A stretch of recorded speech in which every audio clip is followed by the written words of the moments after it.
Agora sim, fala boa noite pessoal, tudo bem? Como é que vocês estão? Sejam bem-vindos aí à primeira live do ano, inicialmente feliz 2024 para todo mundo que está nos acompanhando aqui. Vamos chegando, galera, que hoje o tema foi um dos temas mais pedidos no final do ano passado.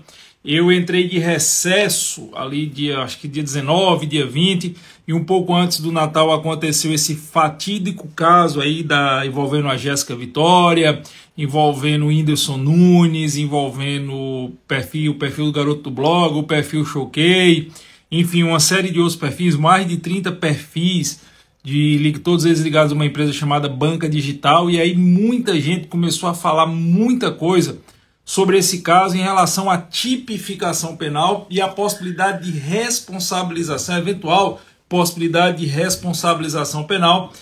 Fala-se muito do cara que cuida do perfil da Choquei, né, que é um perfil, é um nome fantasia, mas de outras pessoas também que eventualmente estejam envolvidas. E nesse contexto, nesse fatídico caso aí da Jéssica Vitória, voltou à baila a discussão sobre o projeto de lei das chamadas fake news, a PL das fake news. Então a gente vai bater um papo sobre isso agora à noite, tá bom? Eu vou tirar os comentários para que todo mundo possa se concentrar. A gente vai ater a nossa discussão a questão eminentemente penal e processual. Eu sei que o tema envolve discussões sociológicas, filosóficas, políticas, tal, mas eu vou me ater à minha disciplina, que é direito penal e processual penal. E eu vou falar como professor no exercício da minha liberdade de cátedra, embora eu não acredite mais que isso existe, mas vamos lá, ainda está na Constituição Federal de 1988. Então eu vou tirar os comentários aqui, depois eu boto os comentários de volta para vocês.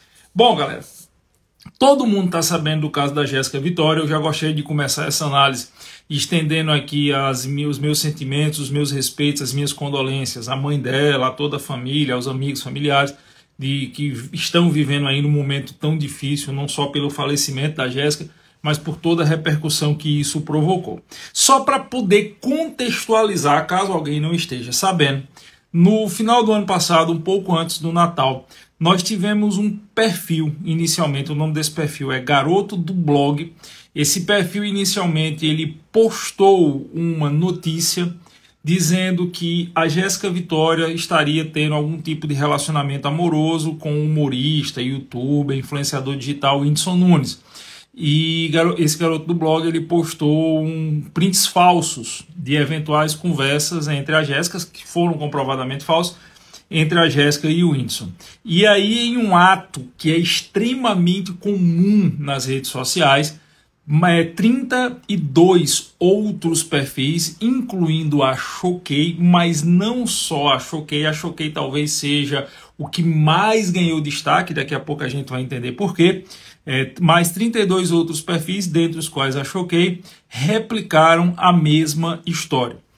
Todos os perfis que replicaram essa história, eles fazem parte de um mesmo grupo que é agenciado por uma mesma empresa. Esse grupo é um grupo chamado Banca Digital, certo? A Choquei não faz parte da Banca Digital, é o único desse grupo que não faz parte da Banca Digital, que é como se fosse um segmento, um braço de atuação de uma empresa chamada Mind, que é considerada hoje a maior empresa de agenciamento de influenciadores digitais e marketing digital do Brasil.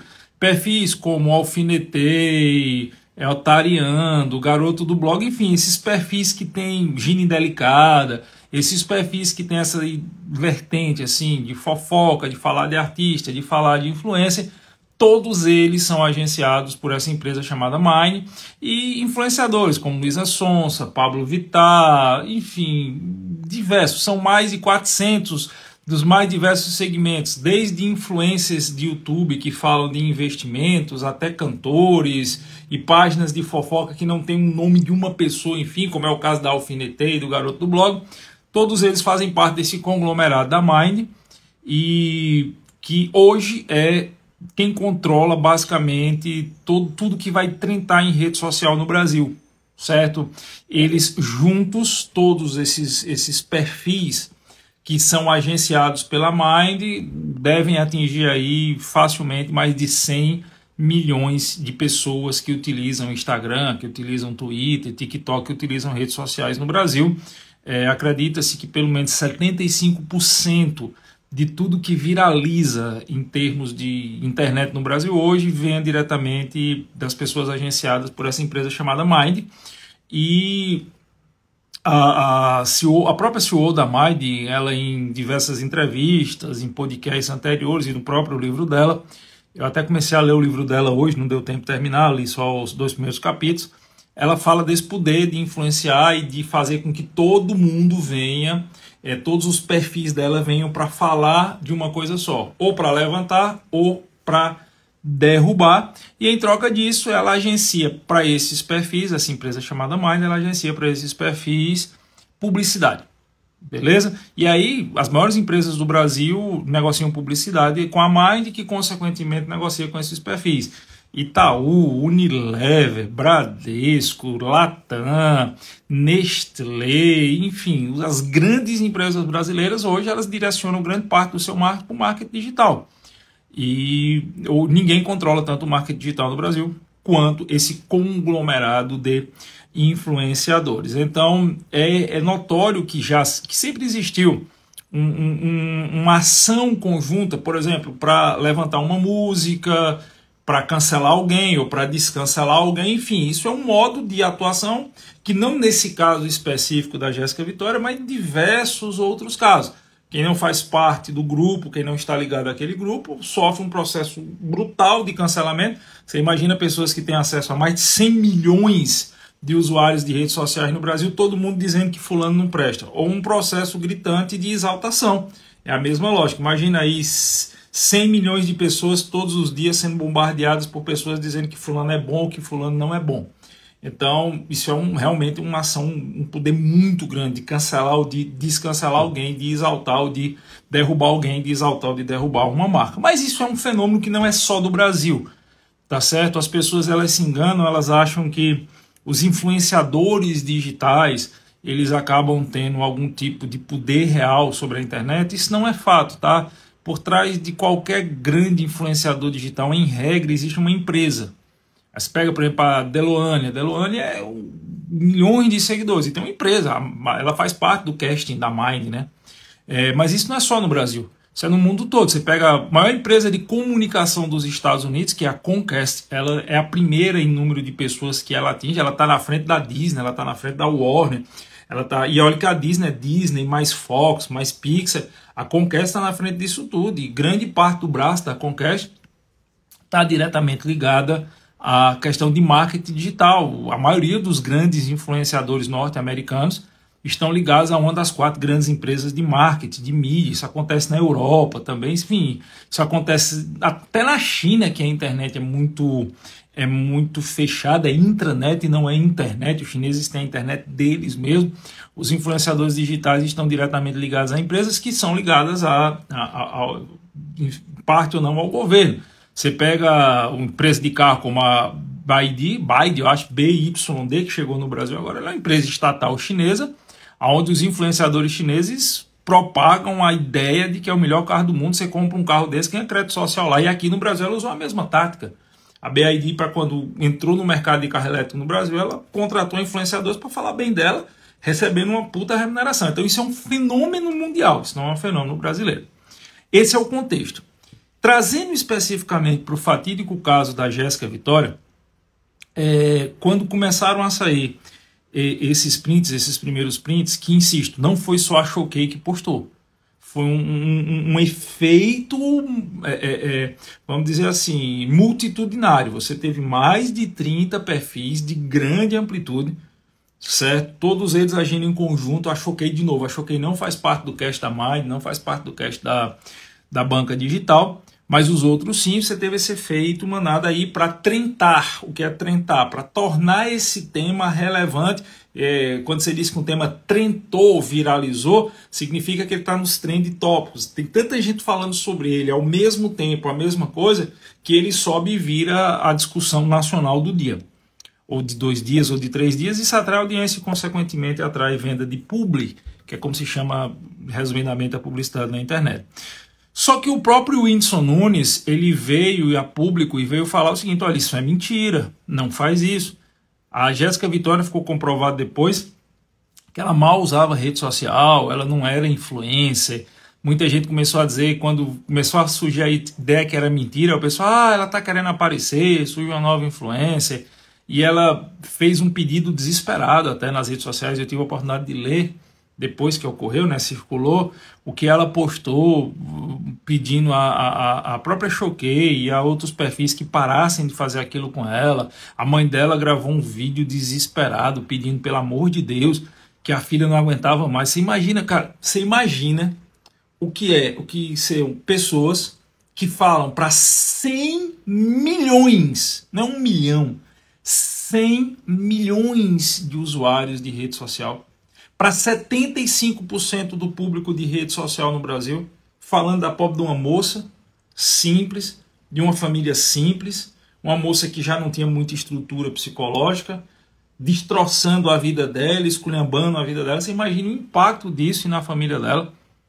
O Whindersson Nunes, eu tenho todas as ressalvas em relação a ele, não como artista, mas por algumas posturas dele, mas ele merece palmas, porque ele chegou e disse: cara, isso é mentira, vamos parar de fazer isso. A menina não precisa disso, a ponto que a menina veio cometer um ato extremo que foi ceifar a própria vida.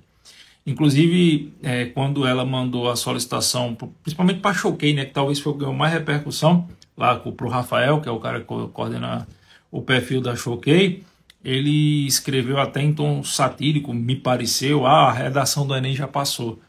Respondeu isso para alguém que estava em desespero, porque estava sofrendo uma pressão tão grande. Em fato, isso foi o contexto, ela fatidicamente tirou a própria vida. E aí começaram a surgir as dúvidas, certo? Qual seria o crime possível de ser imputado? Qual crime nós temos? Veja, para a gente fazer uma tipificação exata do crime, nós temos que ter um contexto de investigação policial. Tudo isso é o que nós podemos ver pelas redes sociais, embora a banca digital tenha sido tirada do site da MAI, o site da MAI estava fora do ar, pelo menos aqui, hora antes de a gente começar. A Choquei apagou a postagem, depois o garoto do blog apagou a postagem, a Choquei está sem postar, sei lá, mais de uma semana. Mas o fino, a tipificação exata, só com a investigação policial e o inquérito policial que vai dizer. Mas pelo que a gente pode observar de todo esse movimento da rede social, é possível, em um exercício meramente didático de tipificação, eu não estou imputando crime a seu ninguém. Quem vai imputar crime ou deixar de imputar crime são os órgãos do Estado. O ius puniendi cabe ao Poder Judiciário, é exclusivo do Estado. A investigação cabe à Polícia Judiciária, então não é ninguém aqui que vai dizer quem é culpado ou quem é inocente. Eu tenho uma opinião pessoal sobre isso, eu acho que ninguém vai ser responsabilizado penalmente por isso. Eu acredito que ninguém vai ser responsabilizado penalmente. Eu acho que a gente não vive mais a era do direito penal do fato, a gente vive a era do direito penal do autor. Dependendo de quem tenha feito ou deixado de fazer, você pode ter ou não reprimenda penal. Mas isso é uma opinião pessoal, mas eu não vou adentrar essa seara, porque, como eu disse, seria uma análise filosófica ou sociológica que não me cabe. Mas, fazendo uma análise em tese jurídica, certo? Caso venha a existir um eventual indiciamento dessas pessoas envolvidas, caso venha a existir uma eventual denúncia ou um eventual processo, qual crime, em tese, seria possível de ser tipificado? Eu vi muita gente falando em induzimento, instigação ou auxílio ao suicídio ou à automutilação, que é crime do artigo 122 do Código Penal Brasileiro. Eu estou até com a letra da lei aberta para que a gente possa ser o mais técnico possível, tá bom? Eu vi, inclusive, doutrinadores, amigos meus, pessoas que eu respeito muito, num primeiro momento dizendo: olha, isso a Choquei deve responder pelo artigo 122, no caso, a pessoa que está por trás do perfil deve responder pelo artigo 122, os outros que estavam por trás dos outros perfis devem responder pelo 122, induzimento, instigação, auxílio ao suicídio. Eu, respeitosamente, discordo. Eu não estou aqui para proteger nem acusar ninguém, como eu já disse, mas eu discordo. Por quê? Vamos observar o que diz a letra da lei aqui, artigo 122 do Código Penal. Induzir ou instigar alguém a suicidar-se ou a praticar automutilação ou prestar auxílio material para que o faça, pena de reclusão de 6 a 2 anos. Se da automutilação ou da tentativa de suicídio resulta lesão corporal grave ou gravíssima, pena de 1 a 3 anos. Se o suicídio se consuma ou a automutilação resulta em morte, pena de 2 a 6 anos. A pena é duplicada se o crime é praticado por motivo egoístico, se a vítima é menor, a pena é aumentada até o dobro se a conduta é realizada por meio de rede de computadores. Muita gente tipificou nesse dispositivo do 122, mais especificamente parágrafo 4º. Eu discordo. Por quê? Porque quando você usa os verbos nucleares do tipo induzir, instigar ou auxiliar materialmente, você tem que ser muito técnico na análise desses verbos nucleares. O que é o verbo induzir? Quando é que eu estou induzindo? Quando eu estou levando alguém a pensar pela primeira vez na ideia de tirar a própria vida. Induzir ao suicídio é você trazer a ideia de se matar para alguém. Se você está induzindo, você está pegando uma pessoa que nunca pensou naquilo e você está falando diretamente para ela que ela deveria pensar em se matar. Isso é induzir. O que é instigar? Instigar é você reforçar uma ideia previamente existente. Quem instiga ao tomar ciência que a pessoa deseja ceifar a própria vida, ele reforça essa ideia.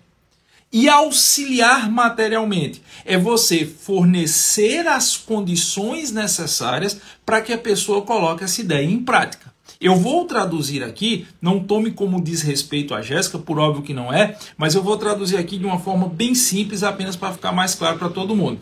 Imagina que alguém que está passando por um problema psicológico, está passando por um momento de trauma, um momento de dor, um momento de compleição, ela chegasse para mim e dissesse assim, pô, Giovanni, está tudo dando errado na minha vida. Eu não vejo mais solução. E aí eu chegasse para essa pessoa e dissesse, olha, o melhor que você tem que fazer é se matar. Eu estaria induzindo. Eu estaria levando a pessoa, estaria colocando a ideia de ceifar a própria vida na cabeça da pessoa. Isso é induzir, é um dos verbos nucleares. O artigo 122 é crime de conteúdo variado ou de ação múltipla. Ele tem mais de uma conduta nuclear do tipo, mais de um verbo nuclear do tipo. Isso é induzir. Agora, vamos mudar o exemplo. Imagine que a pessoa chegasse até mim e viesse desabafar e dissesse, pô, Giovanni, tá tudo dando errado na minha vida, eu tenho pensado várias vezes em me matar. E ao invés de eu tentar dar uma força a ela, tirar essa ideia da cabeça dela, eu vou lá e reforço. Não, cara, faz isso mesmo, acho que é o melhor caminho, tu para de sofrer. Eu estou, nesse caso aí, instigando. Eu estou reforçando a ideia que ela já tem. E o que seria prestar auxílio material? Imagina que alguém chega para mim e diz assim, cara, eu estou querendo me matar e eu não sei como, tu me empresta aí uma corda para eu me enforcar, ou tu me empresta aí um veneno para eu tomar, eu digo, Tom, tá aqui, vai lá. Eu sabendo que ele vai usar aquilo para algo tão drástico, eu estaria auxiliando materialmente, prestando auxílio material. Eu não consigo enxergar, nem na conduta da Choquei, nem em nenhuma outra conduta de nenhum dos envolvidos, eu não consigo enxergar nenhum dos verbos nucleares do tipo. Eu sou muito cauteloso na hora de tipificar um crime, porque eu sou da escola clássica do direito penal e eu entendo que a tipificação ela deve ser sempre stricto sensu. Se a gente começar a usar os verbos previstos em lei com interpretações lato sensu, com interpretações amplas daquilo que nós gostaríamos que fosse, vai deixar de existir crime em espécie e qualquer coisa pode ser crime, qualquer um pode virar para o outro e dizer, olha, eu acho que você cometeu crime, se lasca. O direito penal vai agir na sua vida. Então, eu, particularmente, com base de tudo que está aí posto, certo? Mutatis mutandis, salvo se aparecer novos fatos, eu não consigo enxergar a aplicação do artigo 122. Nem para Choquei, nem para nenhum dos responsáveis por esses outros perfis. Agora, tem crime nessa situação? Bom, vamos lá. Existe um crime que deve ser publicado no Diário Oficial nos próximos dias, que não se aplicaria nesse caso, chamado cyberbullying. O crime de cyberbullying ele já foi aprovado pelo Congresso Nacional, está aguardando sanção presidencial e publicação no Diário Oficial. Pelas últimas informações, ele vai ser publicado na próxima segunda-feira. Vai ser o artigo 146A do Código Penal. Se já existisse, quando a conduta foi praticada, se já existisse o cyberbullying, eu acho que a tipificação seria perfeita lá, no cyberbullying, mas não existe.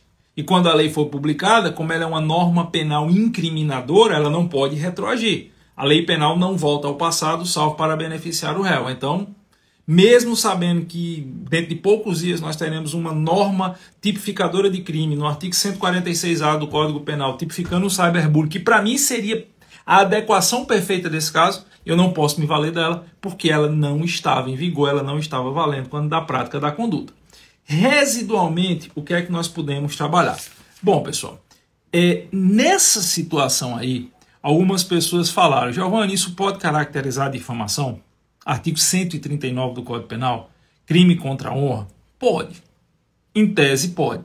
Na hora que você chega e começa a falar de uma pessoa, começa a trazer publicamente situações que vão promover um ataque à honra social de uma vítima, que vão diminuir a vítima perante a coletividade. Isso pode sim caracterizar um delito de difamação, que está previsto no artigo 139 do Código Penal Brasileiro. Vou até ler a letra da lei, eu estou tentando ser o mais técnico possível para vocês.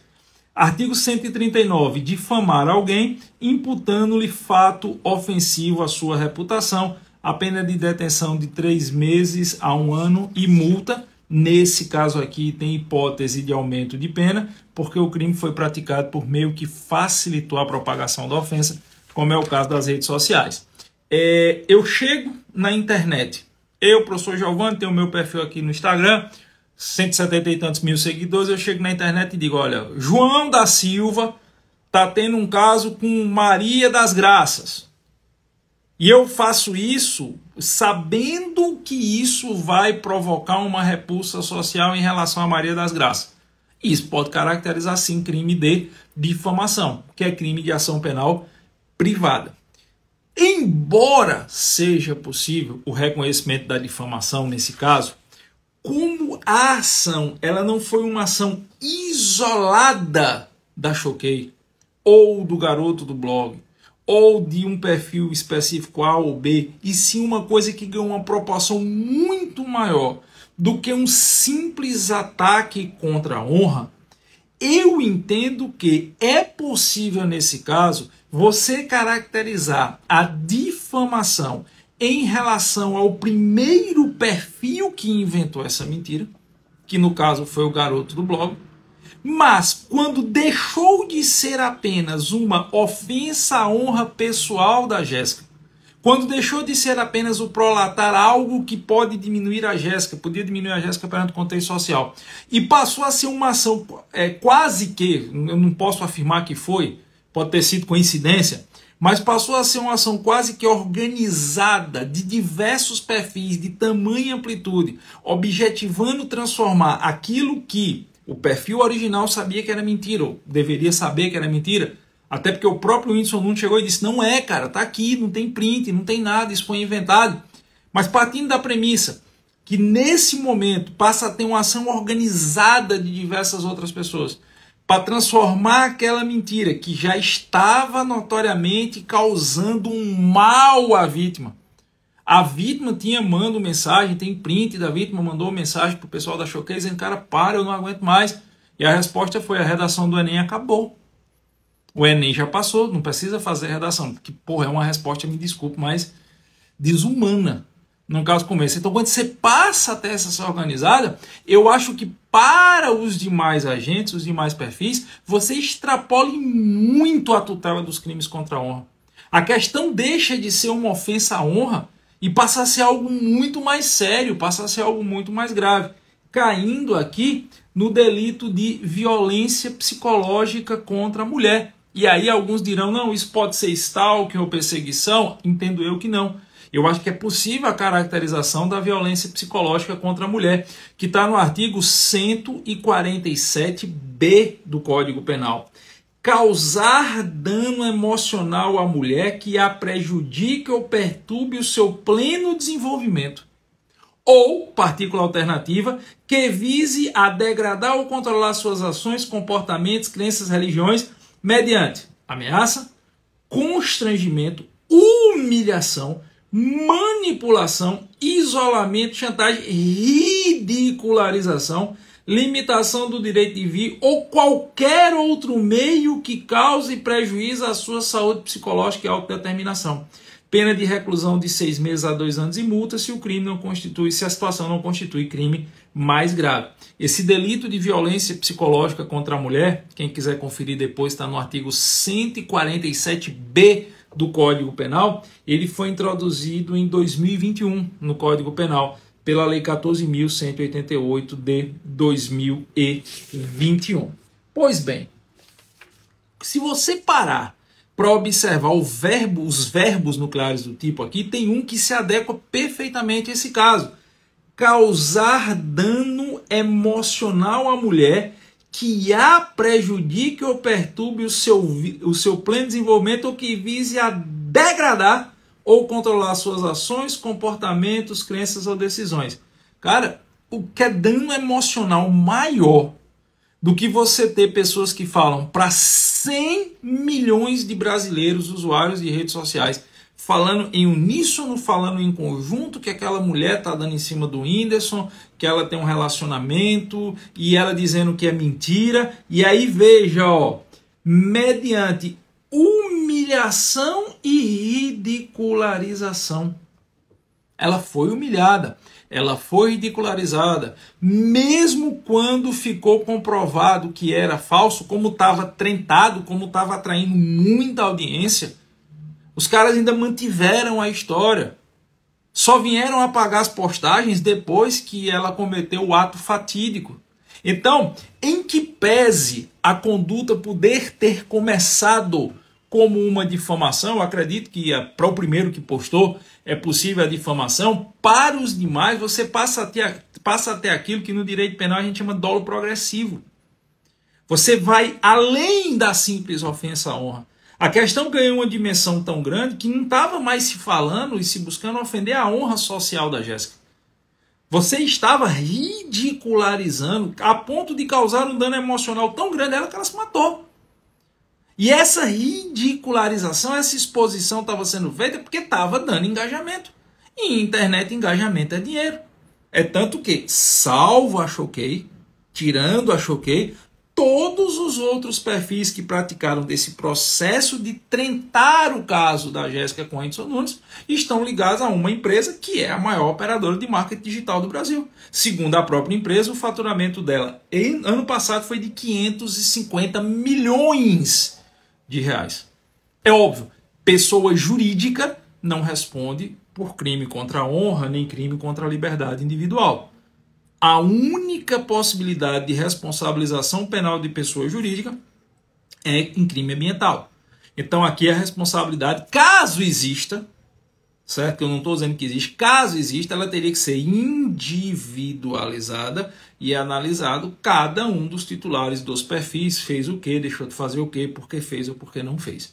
Então, com todo respeito, eu discordo dos colegas doutrinadores que tipificam a conduta da Choquei e dos demais como artigo 122, induzimento, instigação ou auxílio ao suicídio.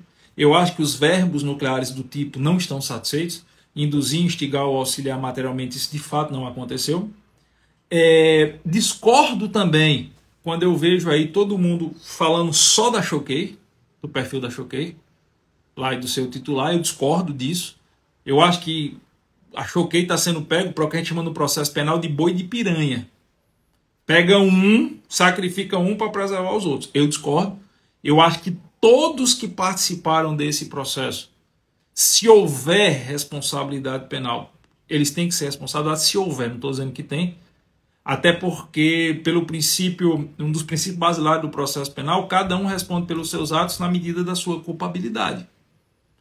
O Código Penal brasileiro segue a teoria diferenciadora, então a gente precisa estabelecer a ação de cada um e se cada um de alguma forma contribuiu para essa humilhação, para esse dano emocional a ela, ainda que em consequência esse dano tenha levado ela à morte, houve uma quebra do nexo causal aí, porque o dano fez com que ela buscasse tirar a própria vida, então quando ela buscou, você quebrou o nexo causal. tem uma causa superveniente, por isso que eu entendo que não pode responder pela morte dela, mas por esse crime de violência psicológica contra a mulher, os demais perfis, eu acho perfeitamente adequada a tipificação. Certo? Com todo o respeito, com todas as vênias a quem pensa em sentido contrário, até porque é um caso muito complexo. Eu diria para vocês que é um dos casos mais complexos que o direito penal viu nos últimos anos. Mas é um caso que vai surgir muitos, infelizmente, assim, porque nós vivemos no mundo das redes sociais, de que tudo vale pelo engajamento. Agora, de novo, se a situação tivesse ficado restrita ao garoto do blog, ao perfil garoto do blog, ou no máximo até a Choquei ali, era difamação, não havia o que discutir. Certo? Não tinha o que discutir. Mas como ganhou uma proporção de ação multitudinária, de todos falarem a mesma coisa para tentar, para conseguir usar aquela história, mesmo sabendo que aquela história era mentirosa, para conseguir engajamento, para levantar, para transformar aquilo na notícia do dia e, consequentemente, obviamente, trazer mais visualizações para os perfis que estavam agindo em conjunto naquilo ali, você vai muito além de uma simples ofensa como a honra. Você tem uma ação praticada por diversos indivíduos que, em tese jurídica, hipoteticamente, gerou um dano emocional, uma humilhação a uma mulher. E nesse caso, inequivocamente, você tem a tipificação do artigo 147b, crime de violência psicológica contra a mulher. É o meu entendimento, é o que eu penso. Como eu disse, eu não acredito que ninguém vá ser responsabilizado nesse caso. Essas pessoas que fazem parte desse grupo estão para a internet do Brasil mais ou menos como a Globo está para as redes de televisão. Então são pessoas que têm profundas ligações e uma influência muito grande, e eu realmente não acho que essas pessoas vão ser responsabilizadas. Você vê até pela forma que os jornais tratam, que as manchetes são ditas, mas pode acontecer, eu Choquei deixar de ter o perfil dela e depois o cara vir com outro perfil. Eu acho que é o máximo que vai acontecer, certo? Mas, analisando apenas em sentido doutrinário, dogmático, em tese jurídica, vale a pena a observação em relação a esse artigo 147b do Código Penal. Bom, e a partir dessa seara veio a ideia da PL das fake news.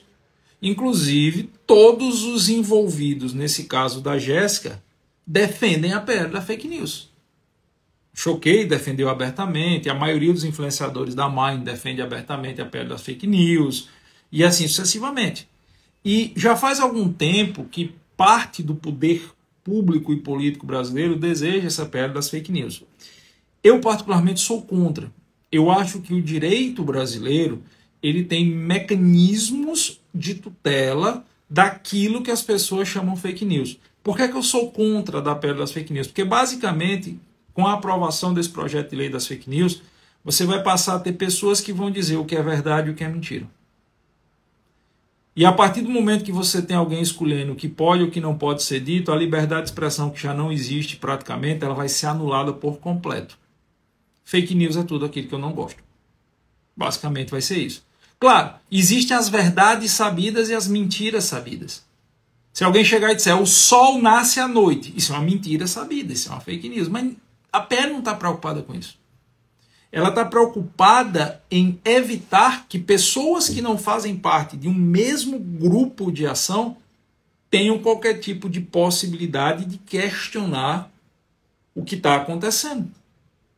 Por exemplo, caso a PL das fake news seja aprovada da forma que está, aquelas notas da comunidade do Twitter não mais poderão existir. Caso a PL das fake news seja aprovada da forma que está, essa live que eu estou fazendo agora pode ser considerada como crime. Então, eu sou contra. Eu acho que o direito penal tem mecanismos que, infelizmente, eles não são utilizados. Eu vou lhe dar um exemplo. Teve uma influencer, uma cantora, que estava para lançar uma música e ela alegou ter sido vítima de crime de racismo em um determinado aeroporto brasileiro. A Infraero veio e mostrou as imagens e mostrou que não houve nenhum tipo de racismo. Que ela passou na revista aleatória, tem uma programação aleatória, você passa no detector de metais, eu já fui parado várias vezes lá. Mas ela acusou especificamente os funcionários da Infraero de ter praticado crime de racismo. Isso é calúnia. Artigo 138 do Código Penal brasileiro.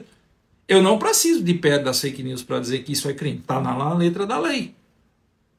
O problema é que mataram a história. Não usaram a letra da lei para resolver a situação. Não usaram. Nós tivemos recentemente agora um caso de uma influencer que disse que o Instagram dela foi hackeado, que vazaram nudes do Instagram, que isso e aquilo outro, e depois parece que a história não foi bem essa. Poxa, isso é delito, falsa comunicação de crime ou contravenção, já está no Código Penal. Você não precisa de um projeto de lei de fake news para dizer que isso é crime, isso já está no Código Penal. Então, assim, infelizmente, eu acho que a PL da fake news vai ser aprovada. Sim, eu acho que vai ter uma força muito grande desses grupos que são monopolistas das informações nas redes sociais. E essa PL da fake news vai criar um comitê formado por essas próprias pessoas que vão dizer o que é verdade e o que é mentira. O que pode e o que não pode ser dito. Ah, Giovanni, mas a verdade e a mentira, ela sempre se impõem. O que é verdade vai se impor, não. Como diria Bauman, nós vivemos tempos líquidos. No mundo pós-moderno que nós vivemos, verdade é aquilo que quem controla a informação quer que seja. Mentira é aquilo que quem controla a informação quer que seja. Como diria Chesterton, a gente chegou à época de ter que dizer que a grama é verde. Muita gente vai dizer que é mentira, que a grama não é verde. E se você tiver alguém controlando e dizendo que quem falar que a grama é verde vai ser punido, as pessoas vão se calar e vão parar de dizer que a grama é verde. Vão dizer que ela é de qualquer outra cor. Então, eu sou contra a PL das fake news. Mas eu ser contra não vai adiantar de nada.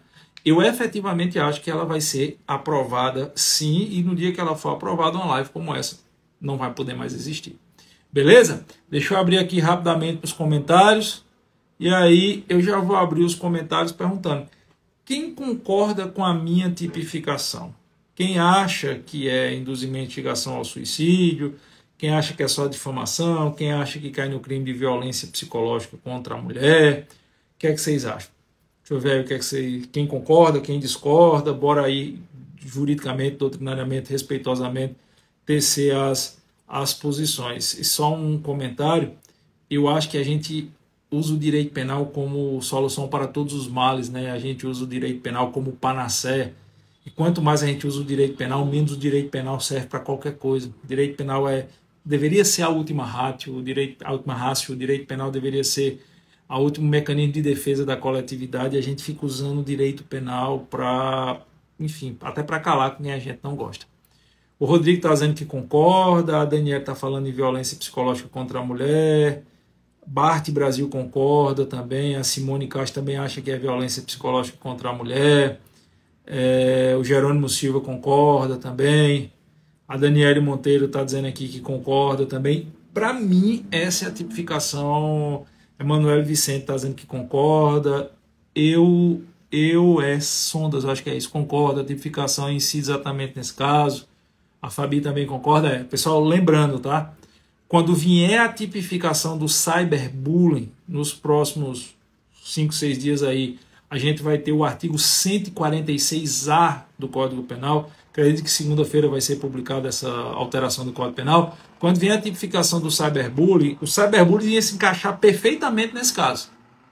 Só que a lei penal não volta ao passado, tá? A lei penal não retroage, ela só volta ao passado em benefício do réu. Não há no direito penal retroatividade em mala e parte, em pégios, só em bona parte, só em melius. O direito penal só volta para ajudar. Então, por não existir ainda o cyberbullying, é que eu acho que a tipificação seria de violência psicológica contra a mulher, sim. Eu até conversando com amigos aqui, um colega, o pessoal disse, olha, eu não acho que eu seja o 122 não, tá certo? A pergunta do Arlindo: a violência psicológica contra a mulher não é mais voltada para o ambiente doméstico familiar? Não, Arlindo, a lei não traz essa especificação. Ela não limita ao ambiente doméstico, ela não limita ao ambiente familiar. Ela diz qualquer meio que cause prejuízo à saúde psicológica e à autodeterminação. Ela não limita, pelo contrário. Um dos tipos penais mais abertos que existem no Código Penal, tem live minha do ano passado, de 2021, dizendo isso, é esse artigo 147b. Causar dano emocional à mulher. Não independe do contexto. Causar dano emocional à mulher, independente do contexto. Se, por exemplo, aqui no ambiente de trabalho, Deus o livre e guarde, eu humilhasse uma funcionária minha, isso seria violência psicológica contra a mulher. Beleza, Arlene? E aí, voltando ao que eu estava falando, eu estava conversando aqui com alguns amigos, e quando eu disse que achava que não era o 122, o pessoal, porra, tu quer aliviar? Tu tem procuração do pessoal da Choquei, não sei o que, para aliviar? Eu digo, não quero aliviar para ninguém, eu não estou aqui nem para acusar, nem para defender, eu estou falando como professor.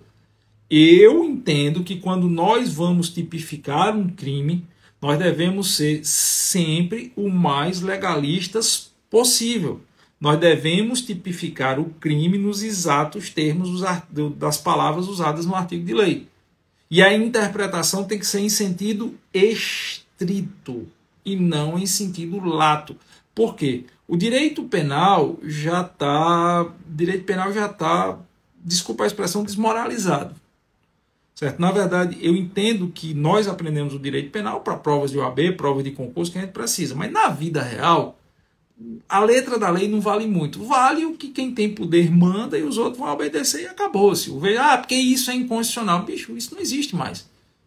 Não tá, é inconstitucional. Beleza, e daí? Vai ficar por isso mesmo. Mas fulano devia ser punido e não foi. Beleza, vai ficar por isso mesmo. São os tempos que nós vivemos. E a gente tem que ter maturidade de se acostumar com isso. Então, se o negócio já está tão assim, imagina se nós que escrevemos livros, que damos aula, que formamos alunos, a gente for entrar nessa, vamos colocar assim, nesse oba-oba de usar a interpretação do direito penal em sentido lato e botar dentro dos artigos de lei aquilo que a gente acha que deve ser. Mas o crime ganhou muita repercussão, mas a repercussão não influencia na tipificação do crime. A repercussão social do crime não influencia nem da dosimetria da pena. O juiz não pode levar em conta a repercussão social, porque a repercussão social não é tipificação penal. Eu sempre defendi isso e acho que em momentos tão complicados para o direito penal, a gente precisa ser mais legalista ainda. A pessoa que iniciou a fake responde por quê? A pergunta da Isa. Eu acho que responde por difamação. Artigo 139 do Código Penal. Eu acho que seria a tipificação correta da difamação. Eu vi alguém que perguntou aí se violência psicológica contra a mulher independe do dolo. Não, o crime é doloso. Qual é o dolo? O dolo é humilhar. Causar dano emocional à mulher é consequência. A ação dolosa é constrangimento, humilhação, manipulação, ridicularização. Os caras sabiam que estavam humilhando a mulher publicamente. O dolo era de humilhar. Humilhar para quê? Para ganhar engajamento. Beleza, mas estava humilhando. Então, por isso a tipificação. Beleza, galera? Bom, então é isso aí. Fica a análise feita para vocês. A gente vai voltar firme e forte. Hoje eu estou voltando firme e forte ao trabalho aí. Amanhã a gente vai ter live. Amanhã eu vou fazer uma live para o pessoal da OAB, que vai fazer a segunda fase da OAB. Professor, diante da amplitude do caso, há alguma exceção de ação penal privada no caso da difamação? Não, difamação é crime de ação penal privada nesse caso.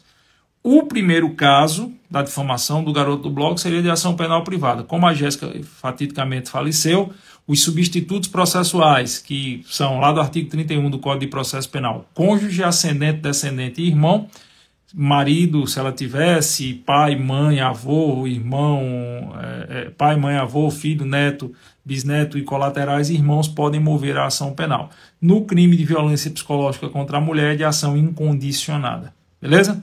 Bom, amanhã, galera, da segunda fase da UAB, a gente vai ter aula ao vivo pelo YouTube do JUS 21. Eu vou treinar com vocês questões discursivas de segunda fase.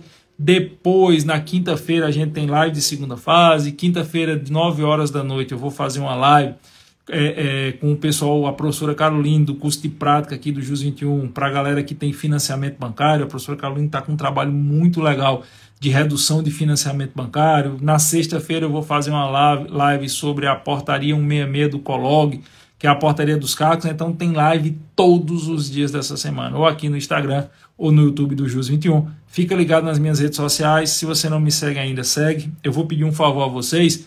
Esse tema é um tema muito sensível para as redes sociais, muito sensível para o Instagram, e a gente acaba sendo punido por tratar desse tema. Então você pode me ajudar a não ser tão punido assim pela plataforma. Quando eu terminar essa live aqui, a live fica postada no meu Instagram, você comentar, tecer comentários sobre o teor da live, comentários jurídicos, obviamente, sobre o teu da live, chamar alguém para curtir a live, mandar para alguém, isso ajuda o algoritmo do Instagram a entender que ela é relevante e me punir menos, tá bom? Se você puder fazer isso, você me ajuda muito. Um cheiro para quem for de cheiro e um abraço para quem for de abraço.